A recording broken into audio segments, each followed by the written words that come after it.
Hola, Muchas gracias, pues, hola, muchas gracias por haber aceptado la invitación y pues estamos listos con tu presentación. pues muchísimas gracias, gracias por la presentación, Dianita. Bueno, el objetivo de mi plática es básicamente hablarles de muchas dudas que siempre me preguntan médicos, tanto infectólogos, internistas, neumólogos, especialistas y tratantes de COVID, darles un overview de lo que es el COVID-19 ahorita en cuanto a diagnóstico, tratamiento, epidemiología y un poco lo que hemos podido publicar en el instituto. Y como, bueno, ya bien me presentabas, muchas gracias por la introducción, la experiencia de algunos de los ensayos clínicos en los que estoy participando de COVID, tanto de tratamiento como de prevención, que es la vacuna. Entonces, en mi presentación, bueno, por el momento no tengo ningún conflicto de interés. Y en la siguiente diapositiva lo que quiero ver es la epidemiología de COVID. En la siguiente, voy a empezar con algo muy importante porque creo que es algo que nos interesa mucho, lo que estamos viendo en el Instituto de Enfermedades Respiratorias. ¿Qué está pasando ahorita con COVID e influenza? Entonces voy a ir mezclando un poquito de cosas de influenza ahorita en la parte de COVID. Entonces, como pueden ver, a nivel mundial ya se han reportado más de 40.251.950 casos, con más de 1.116.000 defunciones. En la siguiente diapositiva estamos viendo que principalmente la epidemia ahorita tiene un repunte importante en Europa y en las Américas en las últimas semanas epidemiológicas. Y en la siguiente diapositiva estamos viendo la actividad en nuestro vecino del hemisferio norte, que es Estados Unidos, donde ya han reportado más de 8.188.585 casos y más aproximándose ya a las 200.000 defunciones. En la siguiente diapositiva estamos viendo lo que pasa en el país, donde ya se han reportado hasta el día 20 de octubre 860.714 casos confirmados con más de 80, bueno, ya ahorita ya más de 87.000 defunciones. En la siguiente diapositiva estamos viendo que, bueno, todo esto cuando empezó en México llegó el primer caso el 27 de febrero y afortunadamente tuvimos tuvimos esa ventaja de poder diagnosticar el primer caso en el instituto, previo trabajo de 3-6 meses en montar un diagnóstico, una PCR, usar los equipos, los primers, conseguirlos del extranjero, directamente de Alemania, en Berlín, por el protocolo de Berlín, montar todo un sistema en el INER de diagnóstico, de detección, aislamiento de vías de comunicación para el paciente para evitar el contagio del personal. Y pudimos publicar el primer genoma y caso clínico del primer paciente detectado en México, donde el objetivo de este artículo que estoy poniendo aquí era ver que la variante del primer coronavirus detectado oficialmente en México, que fuimos en el laboratorio nosotros, no era similar en cuanto a los reportados ya al inicio de la pandemia y que no tuviera una variación genética importante, lo cual no fue así. En la siguiente diapositiva estamos viendo otro artículo importante que publicamos sobre el análisis genómico de más de 50-100 variables del virus SARS-CoV-2 en pacientes ambulatorios, hospitalizados y críticos, donde vimos que no había variaciones grandes que afectaran la fisiopatogenicidad o el cuadro clínico del COVID-19, de SARS-CoV-2. En la siguiente diapositiva, lo que estamos viendo y algo que quiero que vean y que les quede muy claro, que esto es lo más importante uno de los puntos más importantes de mi plática, cómo se está comportando el COVID en el Instituto Nacional de Enfermedades Respiratorias. Y que les pongo la primera gráfica de todos los coronavirus que hemos tenido en el instituto del 2014 a la fecha, principalmente estacionales en la época de invierno, que son unos son betacoronavirus, otros no son betacoronavirus como el SARS-CoV-2, pero vean cómo las gráficas pequeñitas que se ven en la parte de abajo apenas perceptibles no tienen nada que ver con la gran incidencia de este megamonstruo que estamos viendo ahí en las columnas verdes, que son los casos confirmados de COVID-19 en el INER, que se han tratado tanto hospitalizados como ambulatorios, principalmente hospitalizados. Como pueden ver, aquí ya llevamos más de 2.603 casos confirmados de COVID en el instituto y seguimos contando. Toda esta información la van a encontrar disponible en la página del INER, en la información de influenza y virus respiratorios, y que está abierta al público. En la siguiente diapositiva estamos viendo el número de pruebas que hemos hecho para diagnosticar todos estos pacientes por PCR. Y bueno, junto con mi compañero el doctor Eduardo Becerril, pues hemos sido un gran equipo para el diagnóstico y manejo de estos pacientes y el montaje de estas pruebas diagnósticas. Y estamos viendo más de 19.847 PCRs de SARS-CoV-2 que se han realizado en el instituto. El día de hoy llegamos a las 20.000 y el día de hoy llegamos a 27.000 PCR respiratorias en general. Y vean cómo no tiene nada que ver influenza en la época pasada, 2019-2020, que hicimos 3.300 3.379 PCRs con las más de 20,000 que ya realizamos al día de hoy. Y vean por mes cómo estamos comportándonos en esa línea amarilla en la tendencia mensual. Casi 3,000 PCRs mensuales estamos haciendo de SARS-CoV-2 para el abordaje de nuestros pacientes. En la siguiente diapositiva quiero que quede algo muy importante y claro. La positividad de nuestras pruebas para SARS-CoV-2, tenemos muchos pacientes, contactos, casos sospechosos, principalmente contactos de pacientes positivos que son negativos. Entonces, la positividad de nuestras pruebas en general, de estas ya más de 29,000 PCR respiratorias, 30% aproximadamente son positivas a SARS-CoV-2. Es un porcentaje muy grande en comparación con otras épocas estacionales y nuestra positividad en PCRs a virus respiratorios. Y ahí tenemos en la gráfica el porcentaje mensual. En la siguiente diapositiva estamos viendo cuántas PCR se manejan por día en el laboratorio. Estamos haciendo un promedio de 250 PCRs diario de SARS-CoV-2 y con esa línea azul que es la tendencia diaria de positividad que, bueno, sigue a la alza. En la siguiente diapositiva estamos viendo, ahora quiero que quede muy claro que ya estamos en la época de influenza, iniciamos la semana 40 epidemiológica y nos guiamos mucho por cómo se comporta la influenza en el hemisferio norte. Y vean cómo esta es una gráfica de los CDC de Atlanta, donde vemos cada época estacional desde los últimos 8 años, cómo se comporta la influenza en Estados Unidos, nuestro vecino, donde hay picos muy grandes, de 2 picos, un pico, o épocas muy bajitas como 2015-16, con una incidencia muy baja de casos hospitalizados de influenza. Y vean que la línea bajita de abajo roja, que apenas empieza a ver con unos triangulitos, es lo que ahorita está pasando en esta época invernal de influenza, que prácticamente la actividad es mínima en cuanto a diagnóstico de influenza hospitalizados. En la siguiente diapositiva estamos viendo el canal endémico, que muchos de ustedes ya saben que es el canal endémico, que es donde vemos un canal que es ese canalito que está abajo con 2 rayas negras, donde si se supera la parte, una de las rayitas, es que está superándose la mortalidad esperada para esa época estacional y se puede considerar una epidemia, un brote de alguna enfermedad infecciosa. Y aquí estamos viendo el canal endémico desde el 2009 a la fecha de influenza. De mortalidad por cualquier neumonía en Estados Unidos, principalmente influenza, que es a lo que se atribuye la mayor parte, pero vean cómo en el 2020 incrementa mucho esa gráfica roja, esa raya roja, que bueno, es un canal endémico que sobrepasó la mortalidad de lo esperado para muertes asociadas a neumonías, y vean cómo la muerte está más asociada a esa sombra azul que es el COVID, más que a la sombra amarilla que ven hasta abajo. Todas las sombras pequeñas, chiquitas, amarillas, son las muertes por influenza. Y vean cómo, pues nada que ver este gran monstruo que es el COVID comparado con influenza en Estados Unidos. En la siguiente diapositiva estamos viendo lo que pasa al día de hoy en el país. Afortunadamente solo ha habido un caso de influenza pandémica, un caso leve y que no ha habido defunciones asociadas a influenza. Estamos iniciando todavía con una temporada leve. En la siguiente diapositiva estamos viendo lo que ha sucedido en el Instituto de Enfermedades Respiratorias, que nosotros tenemos muy bien la epidemiología de nuestras infecciones virales del 2014 a la fecha. Y estamos viendo en cada época estacional, más o menos en enero es cuando tenemos una gran cantidad de casos de influenza. Aquí vemos los subtipos, desde influenza pandémica, estacional, influenza B, pero la mayor parte, como somos un centro de enfermedades graves pulmonares, pues la mayor parte son influenzas H1N1. En la siguiente diapositiva, ahora lo que quiero que vean es el gran monstruo que es el COVID en comparación con estas épocas de influenza del 2014 a la fecha. A pesar de que en el instituto hemos tenido 2 épocas muy graves de influenza, 2018-19, 19-20 y 2015-16, no se comparan en nada con lo que estamos viviendo hoy en día, con más de ya casi 1,500 hospitalizados que hemos tenido en el instituto. Entonces, esto es algo muy importante por este monstruo que está ahí saliendo en enero, en 2020 a partir de febrero. En la siguiente diapositiva ahora estamos viendo ahora este gran monstruo, pero en comparación con todas las enfermedades virales que pueden hacer que un paciente se ingrese en el INER por exacerbación de asma, EPOC, neumonía comunitaria, 1,000 cosas. Muchos, más de 15 virus respiratorios que vemos en el INER hospitalizados no se comparan, y principalmente enterovirus, rinovirus, que es el naranja, y el gris, que es virus esencial respiratorio, con este gran monstruo, esta gran pandemia que es el COVID en cuanto a neumonías por algún virus respiratorio, asociadas a un virus respiratorio.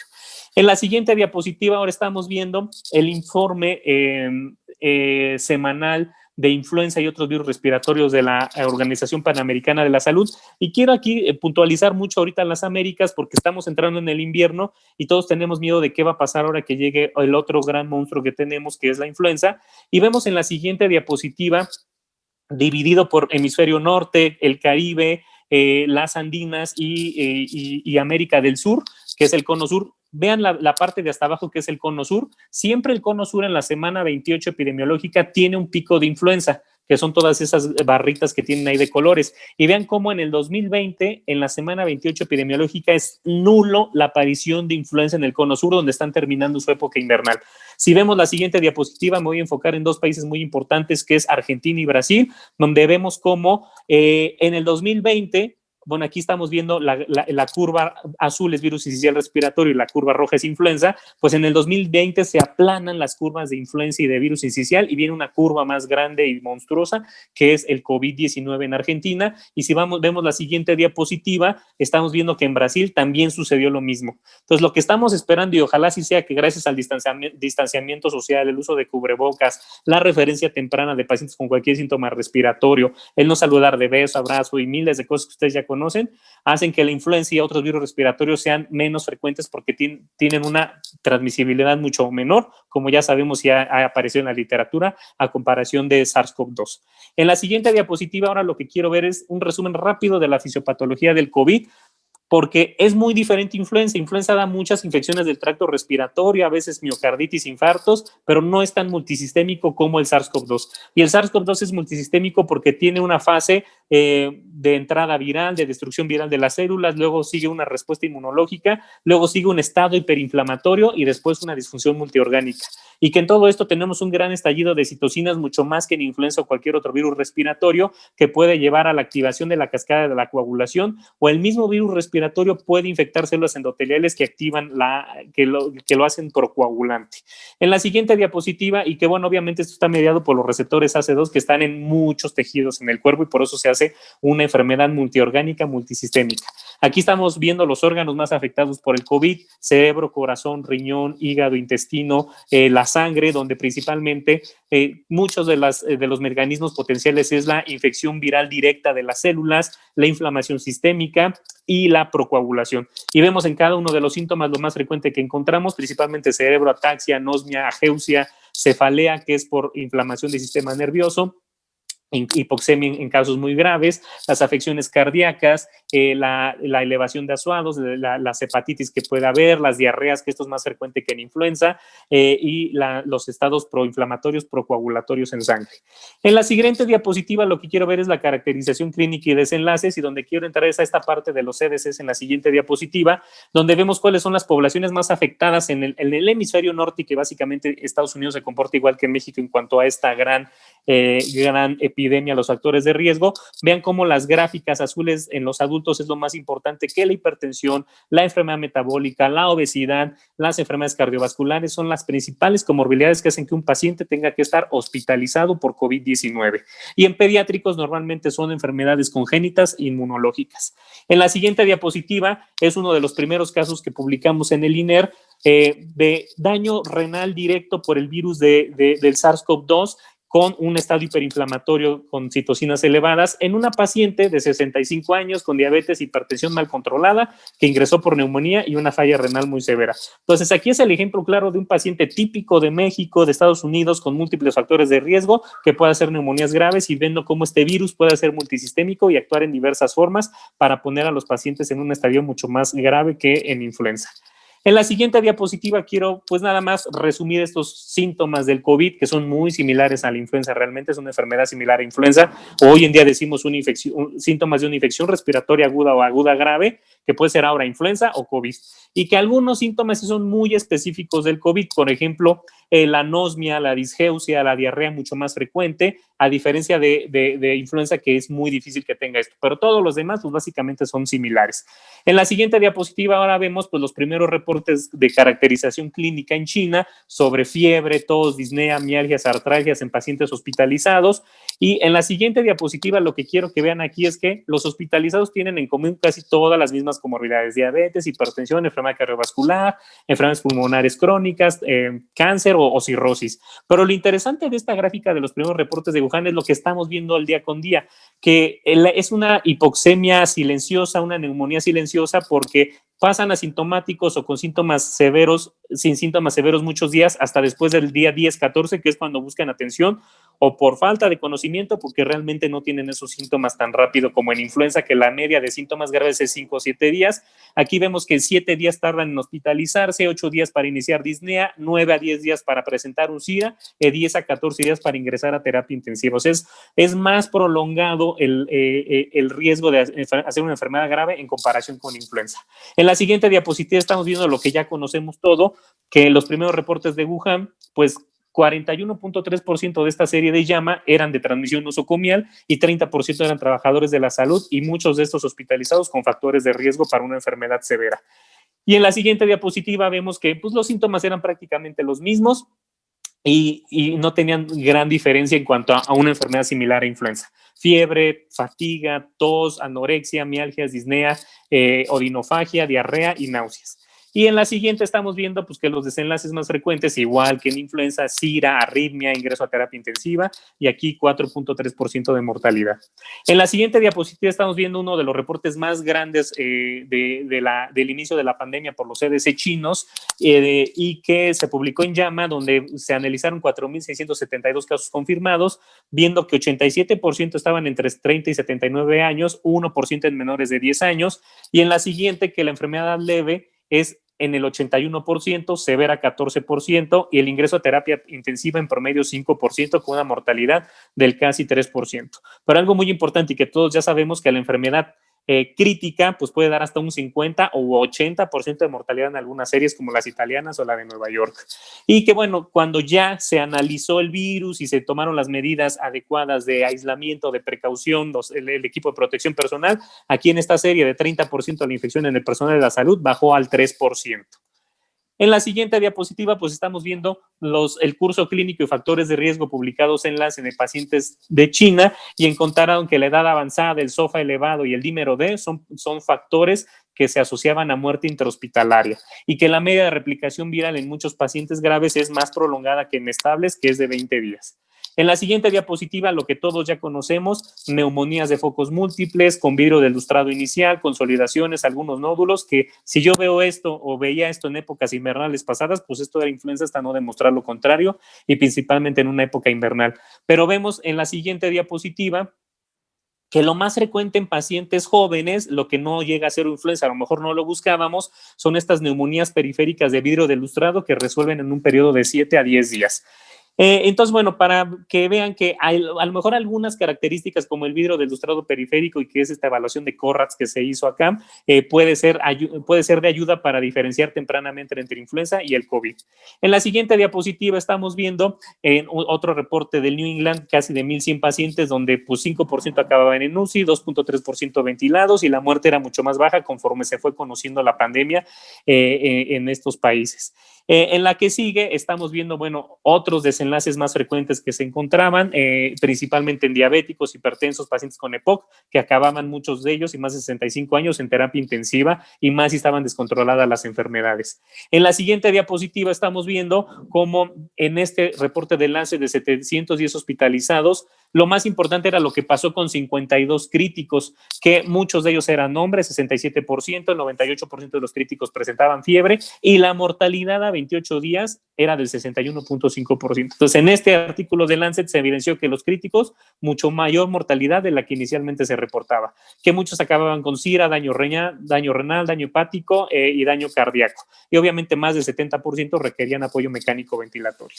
En la siguiente diapositiva estamos viendo ahora el diagnóstico de SARS-CoV-2, y que lo que quiero que vean en la siguiente diapositiva es que básicamente se da por exudado nasofaringeo o exudado faringeo, que a diferencia de influenza, el exudado faringeo tiene muy buen rendimiento diagnóstico, pero hay que recordar que según el artículo de JAMA y el más completo sobre rendimiento diagnóstico de PCR de SARS-CoV-2, puede ser en un paciente joven sin factores de riesgo o asintomático la sensibilidad o con síntomas leves entre 75 y 88%. Es decir, que en promedio 20% a lo mejor de los pacientes van a estar negativos en PCR a pesar de tener cuadro clínico y una neumonía por tomografía. En la siguiente diapositiva estamos viendo que el diagnóstico es básicamente amplificando el gen de la nucleocápside, el N, el de la envoltura, el E, o el gen de la polimerasa, el RDRP. Muchos me hacen la pregunta de diagnóstico. Hay muchos laboratorios que hacen solo N, solo E, solo RDRP. El mejor laboratorio es el que hace RDRP para amplificar y que te lo reportan ahí, porque es un gen muy específico de SARS-CoV-2. En la siguiente diapositiva lo que estamos viendo es lo que pasó aquí en el hemisferio norte, porque es una de las razones que Estados Unidos tiene esta epidemia descontrolada, porque el protocolo inicial de los CDC falló y lo reportaron en el JAMA el 9 de marzo, porque la PCR inicial que ellos montaron estaba mal hecha. Y entonces se les fueron muchos falsos negativos y se metieron a su territorio, y por eso la pandemia es un poco más grande allá que acá. Otra cosa muy importante es que nosotros, cuando tuvimos todas las reuniones de SARS-CoV-2, decidimos establecernos en el protocolo de Berlín por su mayor sensibilidad y especificidad, y decidimos no irnos con el protocolo de los CDC, y afortunadamente fue una buena decisión. En la siguiente diapositiva vamos a ver el manejo y prevención para COVID, y vemos en la siguiente diapo que hay unas guías nacionales para el manejo de pacientes con COVID, que básicamente está enfocado al manejo del paciente crítico, el uso de la ventilación mecánica y las medidas de soporte vital, porque no existe por el momento, vemos en la siguiente diapositiva, una cura o vacuna que sea buena o que tenga buena evidencia. Pero lo que sí tenemos para manejo y control del virus es aislar a los casos y detectar la mayor parte de los casos. Esto ya lo evidenciaron en un artículo de Lancet, que si vemos en la siguiente diapositiva, si detectamos al más del 80% de los contactos del caso índice o del caso sospechoso, vas a disminuir mucho el riesgo de contagio hasta un R0 de 0, de 2.5 inicial, que es el potencial de transmisión que tiene el SARS-CoV-2. En la siguiente diapositiva vemos que también una parte muy importante para evitar la diseminación es que un paciente, cuando lo des de alta, tenga mínimo 1 o 2 PCRs negativas o esté asintomático, porque eso nos va a ayudar mucho a evitar el contagio y la cuarentena. Es bien importante que sepan que hay pacientes que pueden tener excreciones virales prolongadas de más de 15 días y pueden seguir siendo infectocontagiosos. Hay varios artículos ya sobre los CTs que dicen que a mayor carga viral, después de 15 días, mayor riesgo de que ese virus pueda seguir replicando y ser infectocontagioso. Entonces, aguas ahí con esa parte. En la siguiente diapositiva ahora estamos viendo qué es la evidencia que hay al día de hoy científica y que estamos usando en México para el tratamiento, y básicamente es la dexametasona, el único recomendado por Secretaría de Salud, porque en este artículo que acaba de salir ya el completo Recovery Trial, que se publicó en el New England, la dexametasona 6 miligramos al día por un periodo máximo de 10 días disminuye la mortalidad a 28 días, el riesgo de que se puedan disminuir el riesgo de ventilación mecánica y el riesgo de uso de oxígeno suplementario. Pero no le sirve a los pacientes que requieren algún tipo de apoyo ventilatorio. En la que sigue estamos viendo uno de los reportes más grandes de la OMS, que es el Solidarity Trial, donde involucró remdesivir, lopirrito con interferón beta e hidroxicloroquina. Y en la siguiente diapositiva estamos viendo el statement más reciente, donde dice que remdesivir, hidroxicloroquina, lopirrito, interferón no tienen efecto en mortalidad, no tienen efecto en evitar la ventilación y no tienen efecto en duración de estancia hospitalaria en los pacientes. Por lo que Solidarity Trial dice la OMS que solo dexametasona, los corticosteroides son los únicos que se ha visto un beneficio en mortalidad.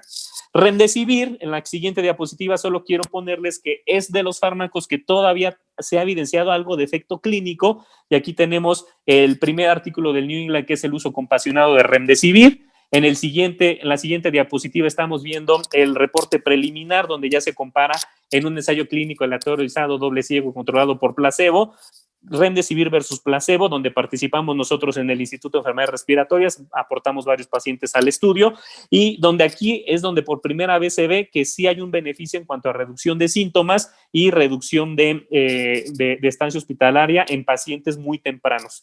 En el siguiente artículo, en la siguiente diapositiva, estamos viendo que 5 versus 10 días que inicialmente se plantaba en la siguiente diapositiva, estamos viendo que 5 días es igual que 10 días de remdesivir para obtener estos resultados. Y en la siguiente diapositiva estamos viendo un resumen de estos artículos. En el Lancet también se publicó uno en China, donde no obtuvo un beneficio en mortalidad, que fue lo principal a analizar.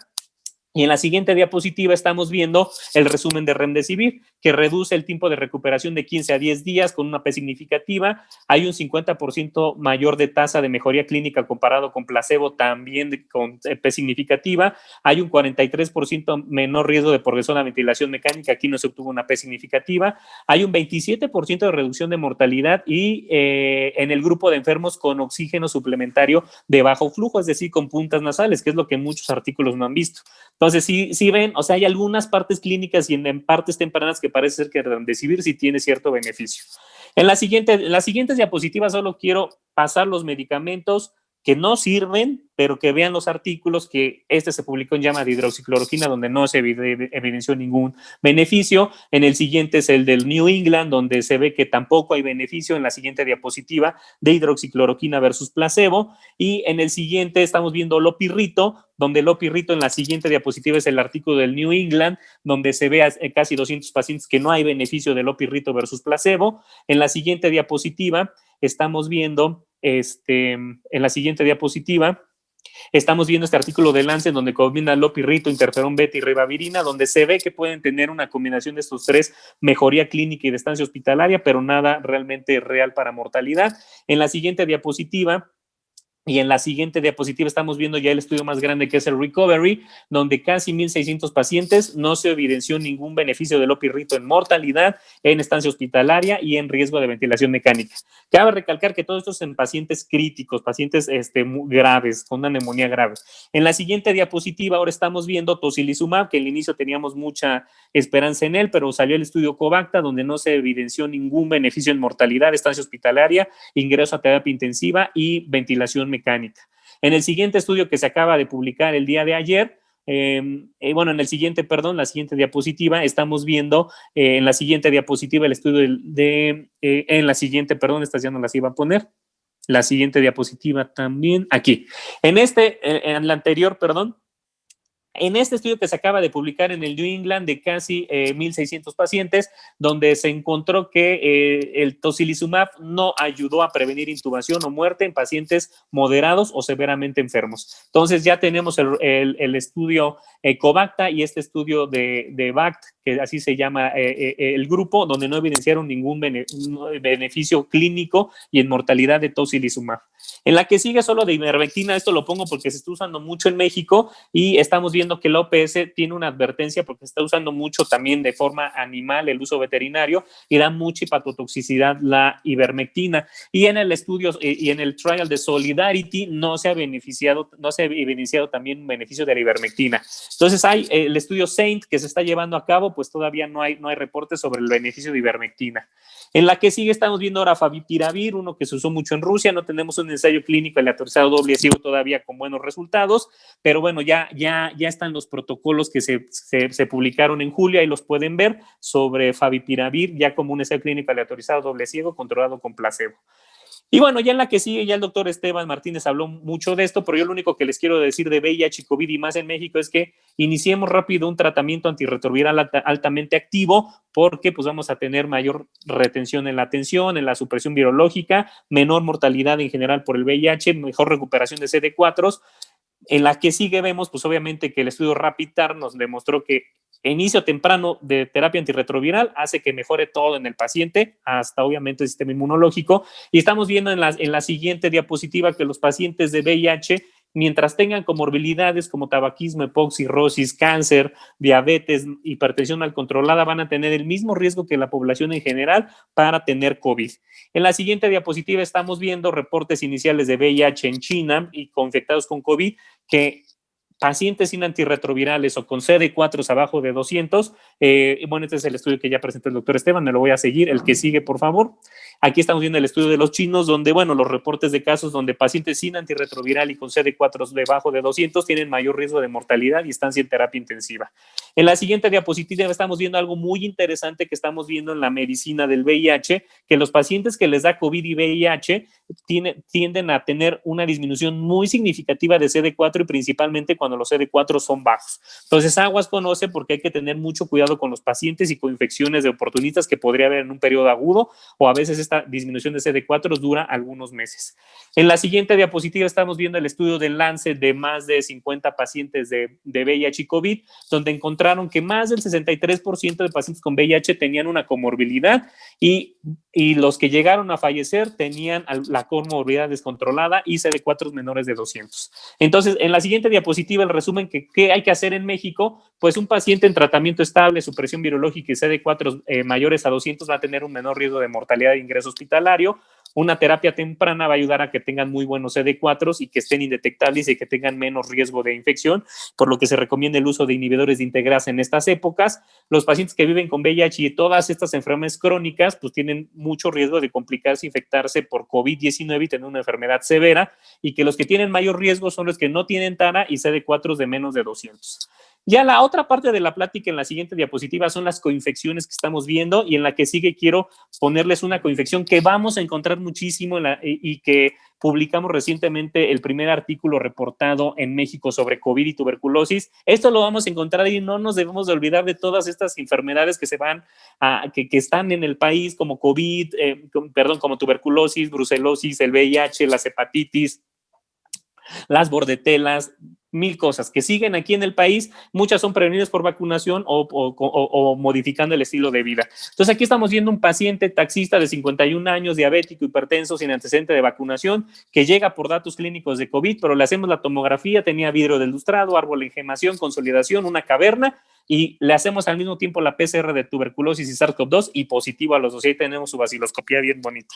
Pero no es el único, ya hay muchos casos reportados, pues el primero en México, muy orgullosos estamos de haberlo diagnosticado, pero de esos va a haber miles en el país, pero es una cosa que quiero que vean estas infecciones tanto comunitarias, que puede ser influenza, neumococo, algunas otras, por eso abajo pongo, este paciente tiene todos los factores de riesgo para tener neumococo, tosferina, influenza, tuberculosis, etcétera. En la siguiente diapositiva ahora les quiero pasar las coinfecciones que tenemos muy frecuentemente en el INER en pacientes con COVID de estancia prolongado críticos. Vean, principalmente bacterias gram negativas nosocomiales como Acinetobacter, Pseudomonas, E. coli, Klebsiella, bueno, algo que nunca habíamos visto y que se está reportando en la literatura, la aparición de estas infecciones asociadas a la atención de la salud y principalmente multidrogos resistentes, y que también se aparecen ya los hongos como las aspergillus y las cándidas, principalmente te vamos a ver por el uso de los biológicos. En la siguiente diapositiva vean cómo la coinfección con hongos, principalmente la aspergillosis invasiva, sí ha sido de 3% en pacientes confirmados, y bueno, los tenemos principalmente en servicios críticos como la terapia intensiva, pero déjenme decirle que todo el INER, todos sus pabellones hoy en día es una gran terapia intensiva y no tenemos pacientes estables, la mayor parte son intubados y hemos llegado a tener más de 120 pacientes intubados al mismo tiempo. En la siguiente diapositiva estamos viendo los artículos de las coinfecciones bacterianas y fúngicas más frecuentes con COVID. En la siguiente estamos viendo que obviamente en esta revisión de 1,107 casos, en la diapositiva anterior, 8% de los pacientes de COVID tienen alguna coinfección, ya sea fúngica o bacteriana. Y el uso de antimicrobianos de amplio espectro se relaciona mucho a las coinfecciones dentro del hospital.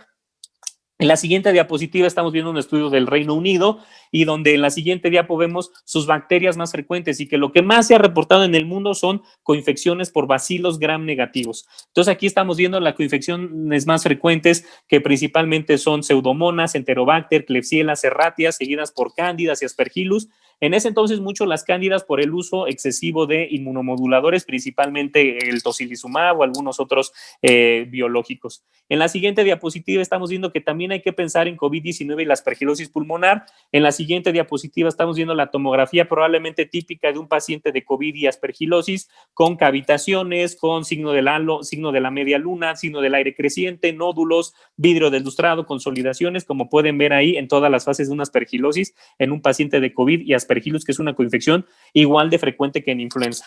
Y bueno, obviamente en la siguiente diapositiva, ¿qué es lo importante de esto? Porque si le cae COVID y aspergillus, bueno, si le cae aspergillus a tu paciente de COVID, la mortalidad puede ser del 51% en comparación del que no tiene COVID y alguna otra enfermedad que esté coinfectando aspergillus. Entonces aquí el diagnóstico es con síntomas, tomografía, cultivo, los criterios de la EORC hasta donde se puedan aplicar, galactomanano sérico y de lavado bronquial alveolar.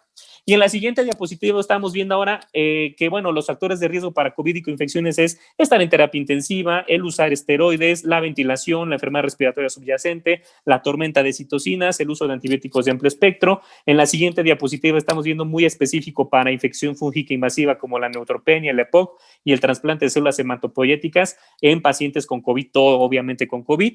Y en esta diapositiva estamos viendo la mortalidad que tenemos en el INER ver, la amarillita son por semanas epidemiológicas, son los casos totales, la azul son los confirmados, prácticamente todos los pacientes del INER son COVID, y vemos como esa línea verde es que la mortalidad también se asocia mucho al incremento de infecciones por bacterias nosocomiales, principalmente gram negativos, o sea, tasas muy altas de mortalidad que no se habían visto antes en la historia del mundo y del instituto. Y en la que sigue, bueno, estamos viendo que las infecciones bacterianas de la comunidad son menos frecuentes que las nosocomiales con COVID. Las infecciones fúngicas invasivas son más importantes ahora por el uso de los biológicos que se están dando por la tormenta de citocinas, pero la principal de ellas y la más frecuente es la aspergilosis pulmonar invasiva, y que, bueno, se puede usar un poco los criterios de la EORC, pero no como en pacientes con neutropenia grave y fiebre, y que las candidemias o las cándidas son más frecuentes ahorita por el uso de biológicos en COVID. Por eso los van a encontrar muchos y hay que buscarlos intencionadamente los usuarios de biológicos.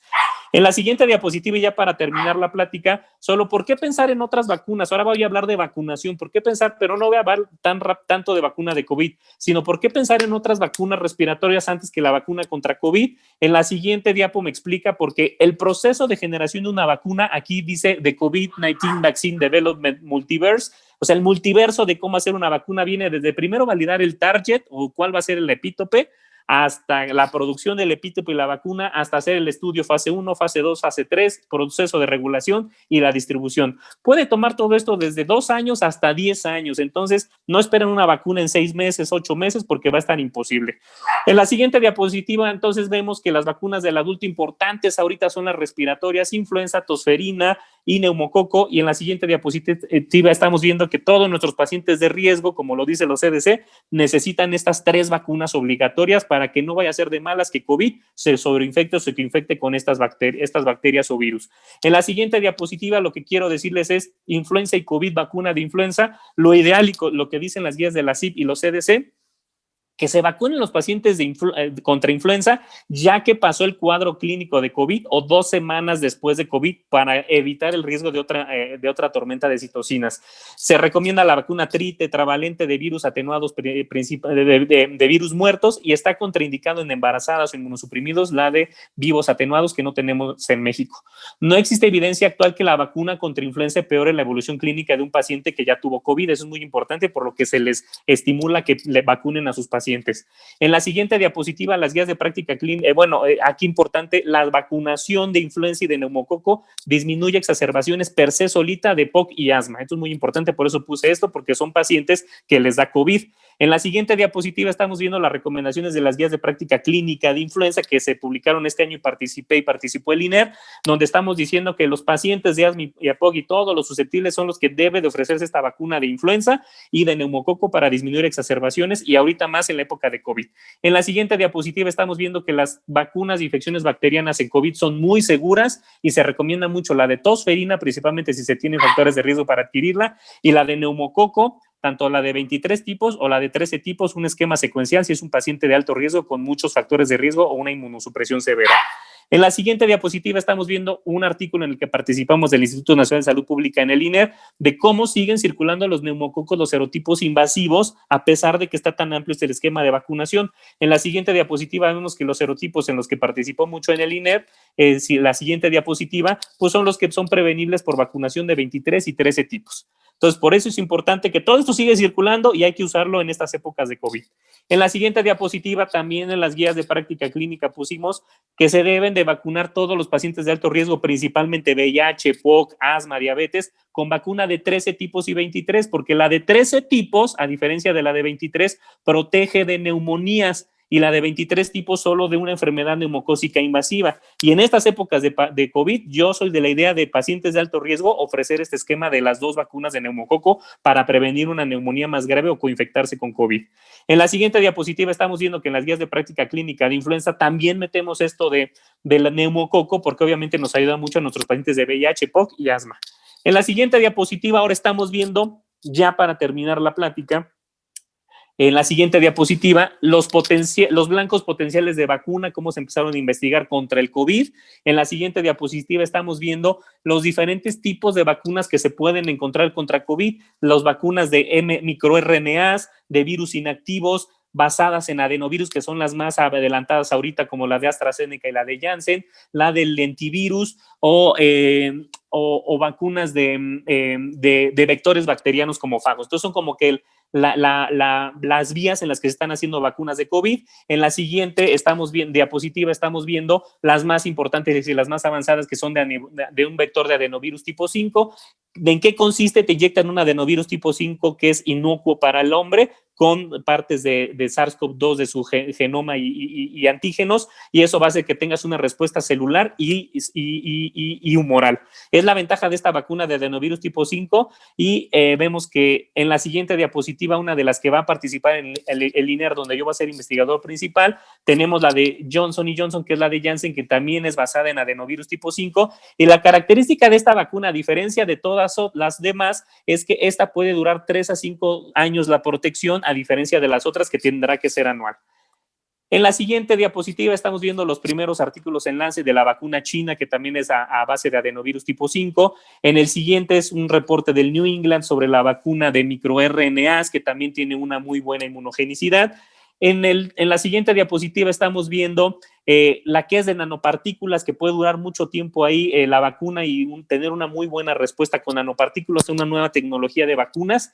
En la siguiente diapositiva estamos viendo el artículo de la vacuna Sputnik, que también tiene muy buena inmunogenicidad, y estamos esperando de todas la fase 3. O sea, ahorita lo que es la vacuna de Pfizer, AstraZeneca, Janssen y la Sputnik son las 4 importantes que ya entraron en la fase 3 para que nos puedan ayudar a nivel mundial. En la siguiente diapositiva, lo único que quiero que vean es que no nos podemos desafanar de la industria farmacéutica, porque son los que tienen la mayor parte de ensayos clínicos de tratamientos y vacunas. Entonces es muy importante que nos aliemos ahorita con ellos, y esta diapositiva nos los enseña, porque ellos tienen la esperanza de una vacuna o de una cura contra este COVID-19.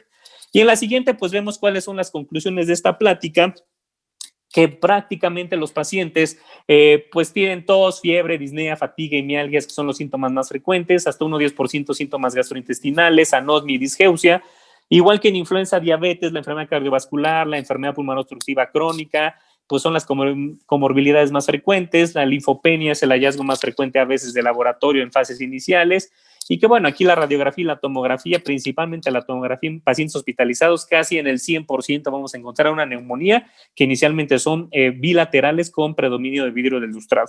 La mortalidad hospitalaria puede ir desde el 0 hasta el 15%, va a depender de la edad, del SOFA, de las enfermedades subyacentes, si están controladas o no, el dímero D, marcadores cardíacos elevados, que todo eso se asocia a muerte intrahospitalaria. Las complicaciones más frecuentes que estamos viendo con el COVID, y que es igual en México, sí, daño cardíaco y daño renal.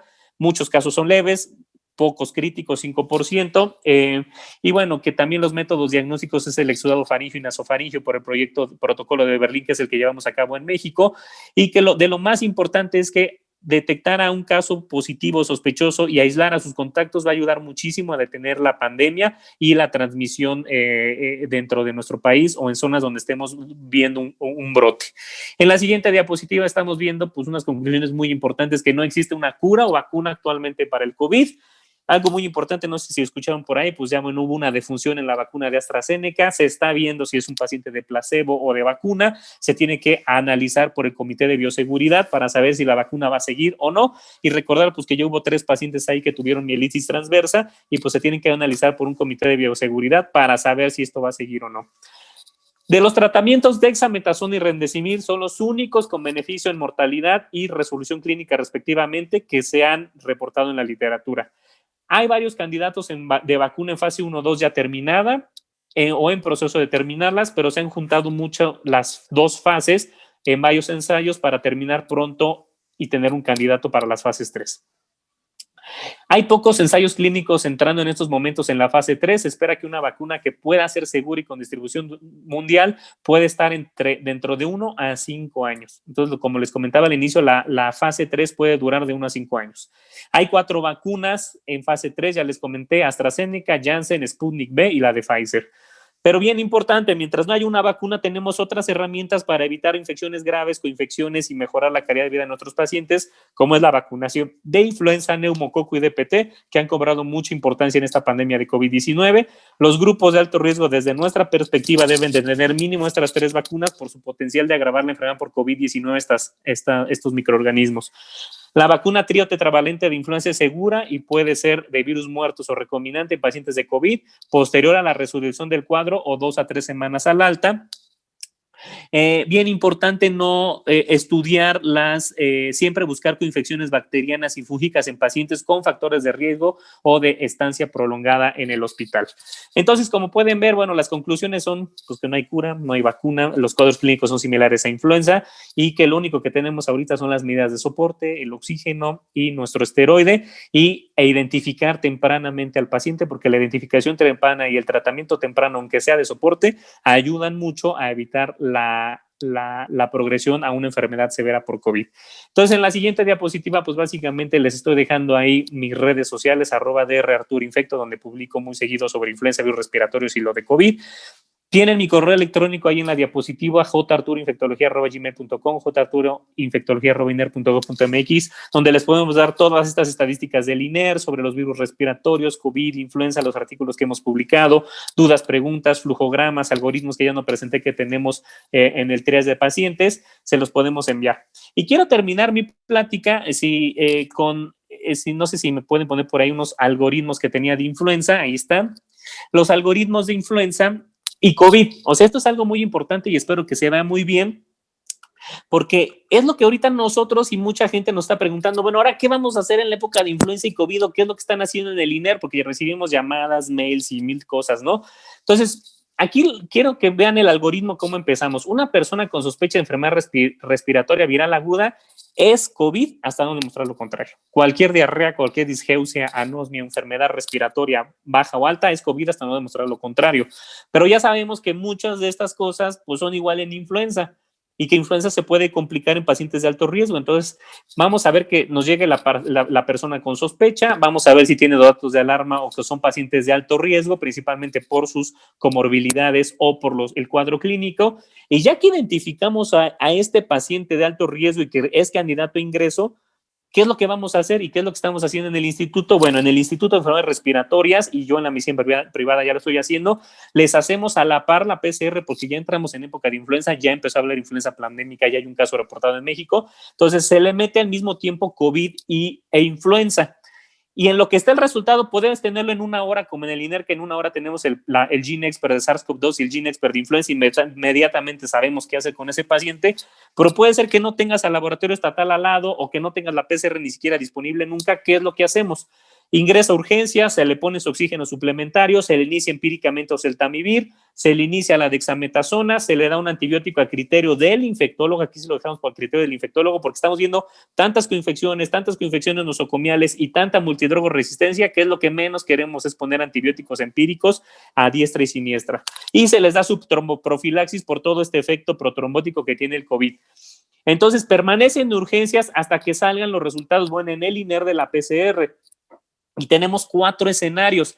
Tenemos el escenario de SARS-CoV-2 positivo, influenza positivo, que esperemos vaya a ser el menos, porque así se ha reportado en muchos países en el mundo. Y si se tiene la coinfección, pues se le va a continuar con el esteroide y se le va a continuar con el oseltamivir. Aunque recordad que el esteroide, por ciertos artículos y la revisión de Cochrane de esteroide e influenza, no sirve de nada o puede empeorar un poco el cuadro clínico en pacientes críticos. Entonces hay que vigilar con el de terapia intensiva, el neumólogo y el infectólogo la evolución de este paciente coinfectado. Si es un paciente SARS-CoV-2 positivo e influenza negativo, repetimos la prueba de influenza si tiene alto riesgo y si sale negativa, pues se va al protocolo de COVID, se inicia su esteroide, su profilaxis y se inicia en un protocolo de investigación. En el INER hemos tenido todos los protocolos de investigación, pasamos por el de hidroxicloroquina, pasamos por el de tocilizumab, ahorita estamos con el de remdesivir, que yo soy de los investigadores principales, estamos con el de plasma convaleciente y si no entra protocolo, se le da el standard of care y se va a un área aislada de COVID donde se tiene todo un proyecto de equipo de protección personal y aislamiento. En el siguiente escenario, si es un paciente SARS-CoV-2 negativo, influenza positivo, repetimos la PCR. No, me regresan a la diapositiva anterior, perdón. Ahí estamos viendo en la diapositiva anterior, perdón, en la siguiente ahí. Estamos viendo que ese es un paciente SARS-CoV-2 negativo y que tiene influenza positivo. Repetimos la PCR de SARS-CoV-2, que es ese cuadro amarillo. Y si está negativo a SARS-CoV-2, se suspende el esteroide, y eso es bien importante, suspender inmediatamente el esteroide, continúan a oseltamivir y tenemos un área no COVID. que no dejamos de usar nuestro equipo de protección, pero es un área un poquito más relajada en cuanto a ciertas restricciones del vestido y desvestido. Entonces tenemos un área específica ya diseñada para pacientes no COVID. Si el paciente es negativo en el cuarto escenario a COVID e influenza, pues puede ser tosferina, que nos ha llegado al INER, neumococo, hemófilus, pueden ser N otros virus respiratorios, virus incisional respiratorio, metanemovirus, y más si es un paciente de alto riesgo. ¿Qué hacemos ahí? Programamos broncoscopía si se puede y le hacemos la PCR. Si no, pues bueno, el paciente se queda con tratamientos empíricos, se considera broncoscopía y se va a un área no COVID, pero ya repitiendo 2 veces un SARS-CoV-2 e influenza y un panel respiratorio viral por PCR. Porque queremos que estos pacientes no se combinen, que de mala suerte vaya a estar en la vía baja el COVID y no lo se detectó por los métodos convencionales superiores, que se combine con los que ya descartamos completamente el COVID. Entonces les dejo este flujograma, tanto de traslado a áreas COVID, no COVID, el manejo que se les va a hacer a los pacientes influenza COVID y qué es lo que estamos manejando ahorita en el instituto. Y bueno, con esto en la siguiente diapositiva pues ya me despido. Muchísimas gracias por su atención y bueno, pues lo que necesiten estamos en el instituto para ayudarlos y servirles, o ustedes también para que nos ayuden. Muchas gracias por tu presentación, muy completa, probablemente no tan alentadora en cuanto a tratamiento. Todavía tenemos oportunidad de algunas preguntas. La primera pregunta es, ¿en qué momento se debe vacunar contra influenza a los pacientes que tuvieron un antecedente de infección por COVID? Claro, tanto influenza como cualquier vacuna respiratoria se está recomendando cuando el paciente esté completamente asintomático y de preferencia una PCR negativa o que ya hayan pasado 2 a 3 semanas después de la recuperación del paciente si no hubo la oportunidad de hacer una PCR.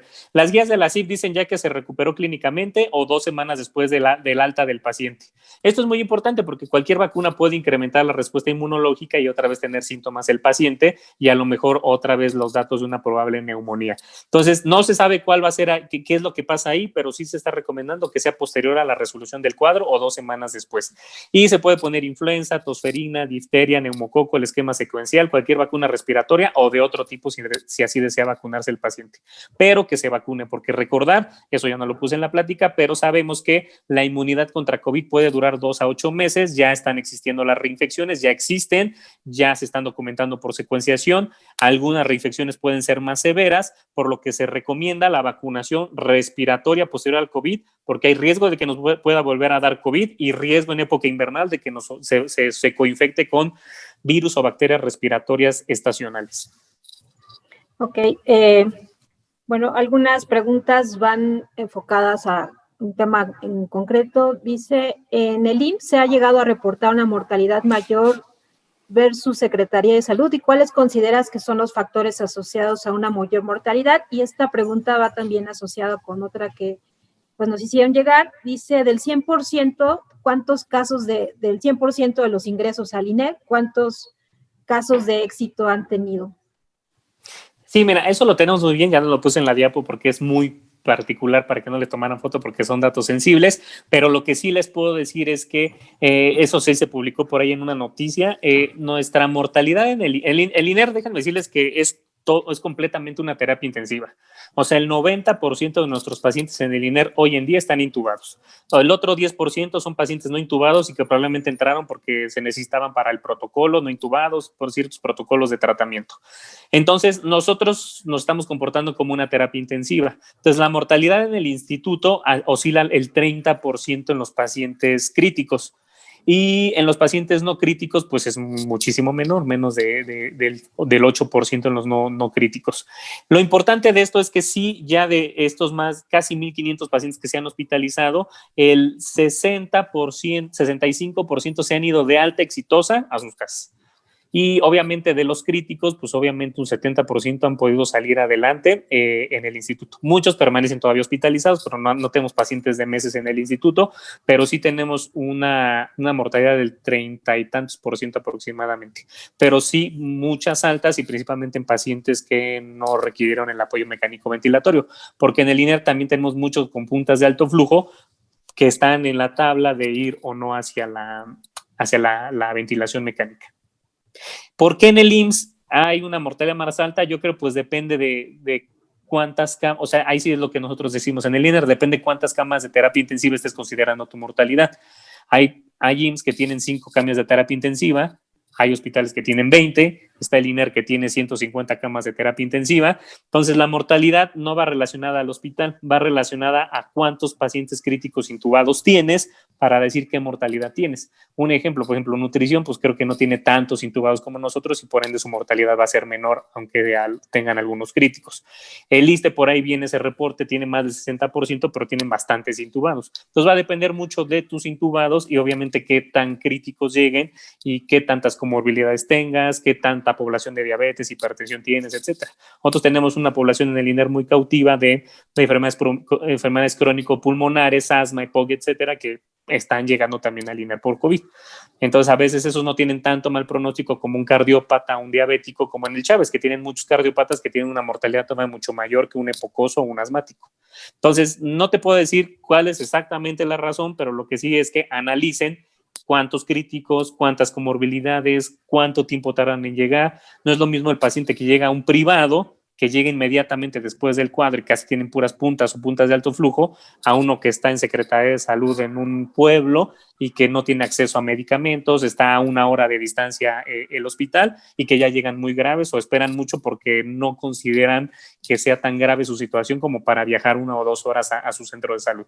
Entonces son muchas cosas como para decir qué hospital tiene la mayor o menor mortalidad. Yo creo que mejor básense en las camas de terapia intensiva o en intubados y el número de comorbilidades o el tipo de comorbilidades que atienda cada hospital. Ok. Bueno, desafortunadamente se nos quedan muchas preguntas que si nos los permites, pues te haremos llegar para ver si puede haber alguna retroalimentación. Y pues muchas gracias por tu presentación y pues sin duda nos vamos a seguir viendo en este AMI virtual. Muchas gracias. Sí, muchas gracias por la invitación y bueno, suerte a todos y para todos los médicos tratantes de COVID, síganle echando ganas que esto todavía va para largo, no hay vacuna, no hay cura y vamos a seguir batallando así un año en lo que se abren, se cierran, se reabren cosas en el gobierno porque pues como ustedes saben no se puede parar la economía del país en ninguna parte del mundo de hecho y pues desafortunadamente esa es nuestra realidad. Así es, pues muchas gracias. Gracias a ti, Anita.